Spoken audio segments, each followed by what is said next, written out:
Hello welcome to nursing classes. तो next हम यहाँ पर और क्वेश्चन पर नज़र डालते हैं। तो अभी तक हमने 50 क्वेश्चन को सॉल्व किया है। तो ये सारे क्वेश्चंस जो भी हमने सॉल्व किए एम्स नॉसेट 2023 के प्रीवियस क्वेश्चन पेपर हैं। तो देखिए नेक्स्ट हम यहाँ पर देखते हैं कि बहुत ही ईजी क्वेश्चंस हैं बट इनमें बहुत सारा कन्फ्यूज़न देखने को मिलता है। बट फिर भी हम यहाँ पर देखते हैं all are the clinical feature of meningitis except.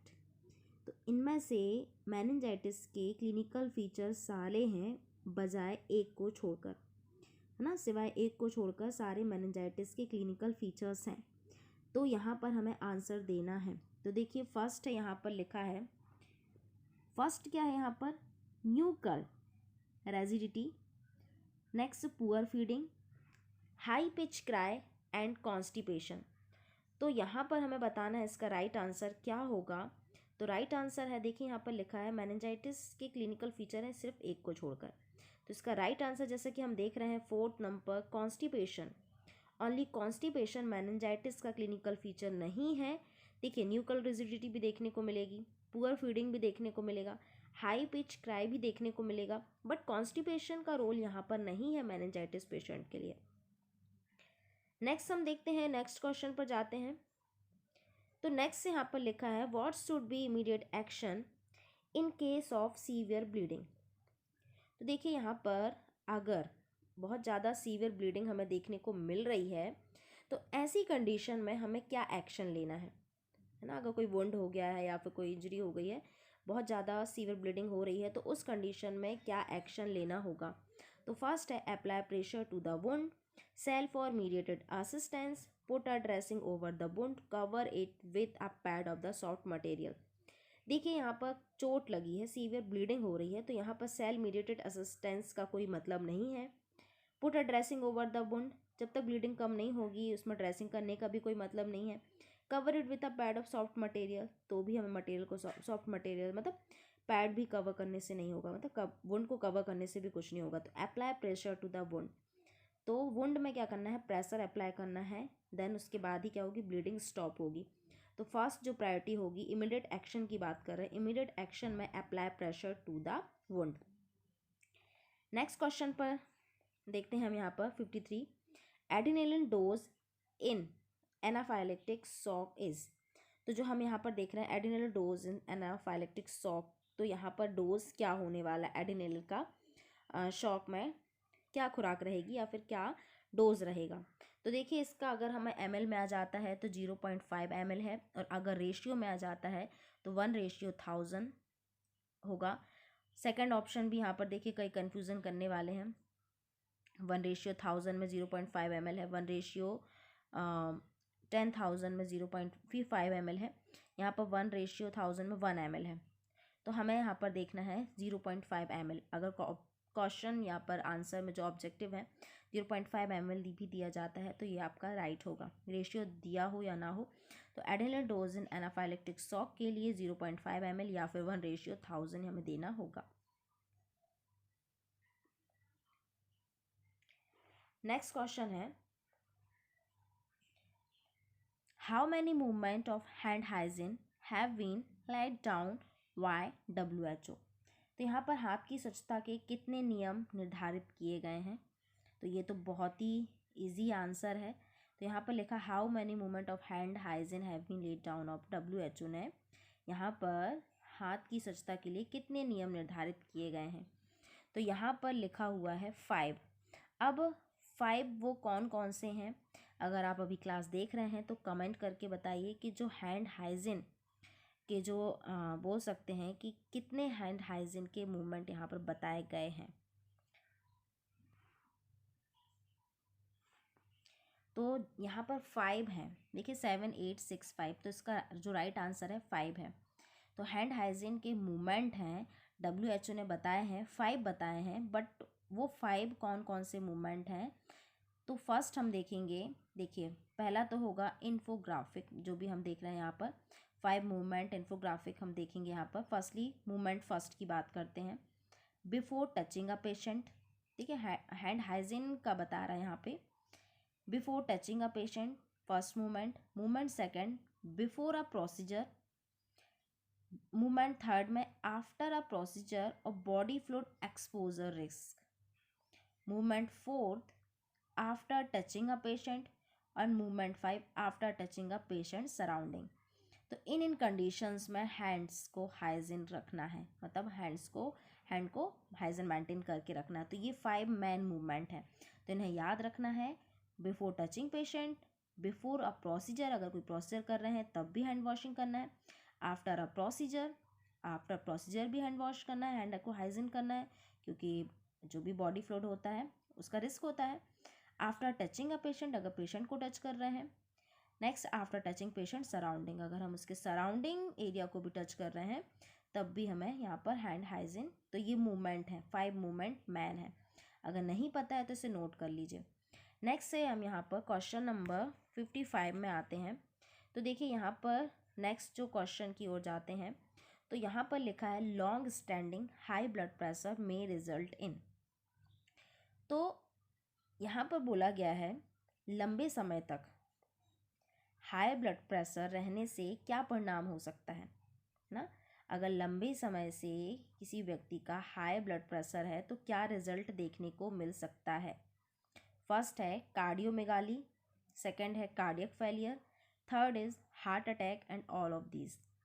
तो देखिए अगर लंबे समय से हाई ब्लड प्रेशर देखने को मिल रहा है तो उस कंडीशन में क्या हो सकता है, हार्ट अटैक, मतलब दिल का दौरा आने की संभावना बढ़ जाती है। तो long standing high blood pressure में रिजल्ट इन हार्ट अटैक। तो इसका जो राइट आंसर है heart attack. Next one is what is the drug of choice specifically for the management of conversion in eclampsia. तो कन्वर्जन इन एक्लेम्सिया को manage करने के लिए कौन सी ड्रग चॉइस की गई है। तो यहाँ पर देखिए हमें 4 ऑप्शन दिए गए हैं, डाइज़ेपाम, पैथोडिन, मैग्नीशियम सल्फेट या फिर एम्पिसिलिन। तो यहाँ पर बोला है कन्वर्जन इन एक्लेम्सिया को मैनेज करने के लिए कौन सी ड्रग को चॉइस में लिया गया है। तो इसका राइट आंसर जैसा कि हम यहाँ पर देख रहे हैं, correct option is third, magnesium sulphate. जो मैग्नीशियम सल्फेट है कन्वर्जन एक्लेम्सिया के लिए बेस्ट ड्रग माना जाता है। नेक्स्ट हम यहाँ पर क्वेश्चन की तरफ आते हैं।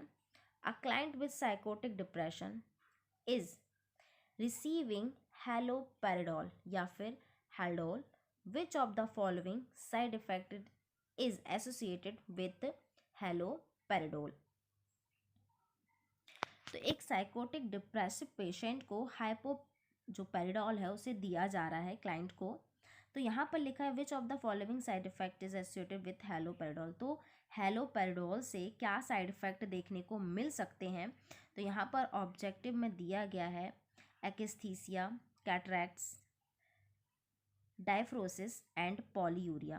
तो इसमें से हमें क्या करेक्ट आंसर है, क्यों यहाँ पर बोल रहा है कि हैलोपेरिडोल साइकोटिक डिप्रेसिव पेशेंट को दिया जा रहा है, बट हैलोपेरिडोल से क्या क्या साइड इफेक्ट देखने को मिल सकते हैं। तो देखिए कैटरैक्ट भी है, डायफ्रोसिस भी है, पॉलीयूरिया भी है एंड एक्स्थीसिया भी है। तो इसका जो राइट आंसर होगा एक्स्थीसिया है। अब ये एक्स्थीसिया क्या होता है ये भी हमें जानना जरूरी है। देखिए कैटरैक्ट क्या होता है, कैटरैक्ट तो हमें मोस्टली पता है कि cataract, what is cataract. Polyuria भी एक इजी टर्म है, तो हमें यहाँ पर देखना है कि एक्स्थीसिया क्या होता है। तो एक्स्थीसिया हम बोल सकते हैं कि जो एक्स्थीसिया है मोस्टली एक ऐसी कंडीशन है, अगर किसी भी साइकेट्रिक जो पेशेंट को अगर हम कंटिन्यू ड्रग दे रहे होते हैं तो उसे ना बेचैनी होने लगती है। मतलब इसका जो साइड इफ़ेक्ट देखने को मिलता है उसे बेचैनी होती है। बेचैनी मतलब वो एक जगह बैठ नहीं सकता, मतलब बैठने में क्या हो जाता है, असमर्थ हो जाता है। इसे हम बोल सकते हैं न्यूरोसाइकेट्रिक सिंड्रोम भी बोल सकते हैं। किस कारण से हो सकता है, जिससे क्या होता है उसे अंदर ही अंदर बेचैनी होने लगती है, वो एक जगह उसका बैठना मुश्किल हो जाता है। तो ये कंडीशन हमें कब देखने को मिल रही है, जब साइकोटिक डिप्रेसिव पेशेंट को हम हैलोपेरिडोल कंटिन्यू दे रहे हैं, तो उस कंडीशन में उसको जो साइड इफेक्ट देखने को मिलेगा वो होगा एक्स्थीसिया। मीन्स वो क्या होगा, उसको बेचैनी होगी, वो एक जगह बैठ नहीं पाएगा जो भी पेशेंट होगा। अब नेक्स्ट क्वेश्चन की ओर जाते हैं हम यहाँ पर। नेक्स्ट क्वेश्चन लिखा है which of the following immediate management of restore BP and peripheral circulation in a client with multiple fracture and fluid loss would be.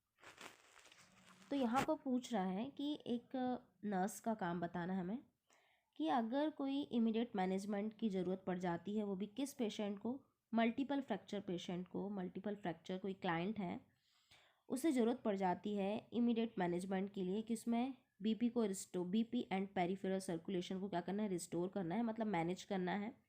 तो बीपी एंड पेरिफेरल सर्कुलेशन को मैनेज करने के लिए क्या करना होगा, तो जो फर्स्ट प्रायोरिटी होगी वो क्या होगी। अब उसे मल्टीपल फ्रैक्चर भी है और फ्लूइड लॉस भी हो गया है। तो इस कंडीशन में बीपी को और पेरिफेरल सर्कुलेशन को मैनेज करने के लिए हम क्या देंगे।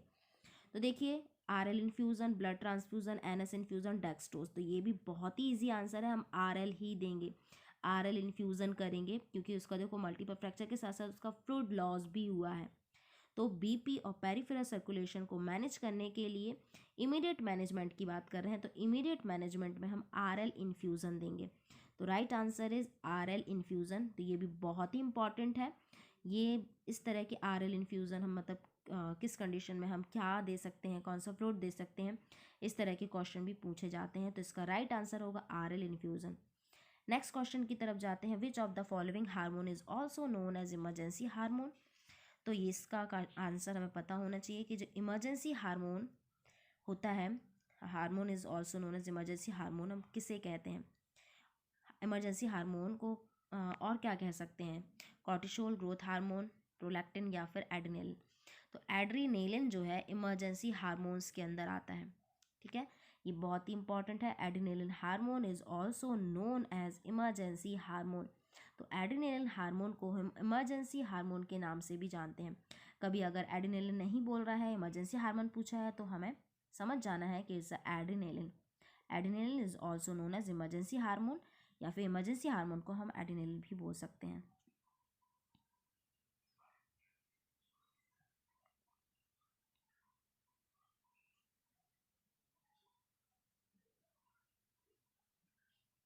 Next question is, a lungs disease caused by prolonged inhalation of cotton fiber dust is। तो मतलब लंग्स डिसीज़ है जो कि मोस्टली हमें देखने को मिलता है, कॉटन फाइबर जो डस्ट होती है उसको इनहेल करने से हो जाती है। तो वो कौन सी डिसीज़ है। तो यहाँ पर लिखा है बगासोसिस, बाइसनोसिस, फार्मर लंग्स या फिर निमोनिया। तो देखिए, बगासोसिस हमें पता है कि बगासोसिस जो होता है वो शुगर कैन की डस्ट से होता है, एंड बाइसनोसिस जो होता है वो कॉटन फाइबर डस्ट के कारण होता है। इट्स अ लंग्स डिसीज़, ये सारी लंग्स डिसीज़ के अंदर आते हैं।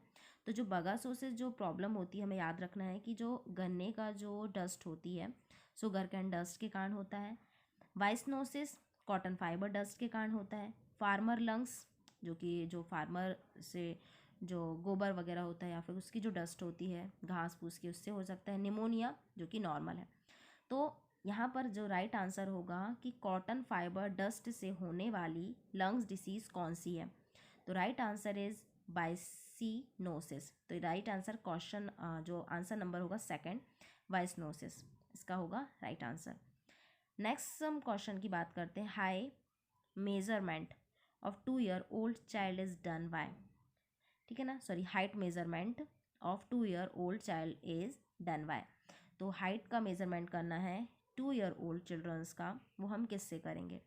स्टेडियोमीटर, इन्फेंटोमीटर, गोनियोमीटर या फिर रिफ्रैक्टोमीटर। तो ये तो स्टेडियोमीटर से जो हाइट का मेजरमेंट करते हैं 2-year-old चिल्ड्रंस के लिए। तो ये हमारे कुछ 61 क्वेश्चन हमने यहाँ पर आज कंप्लीट किए।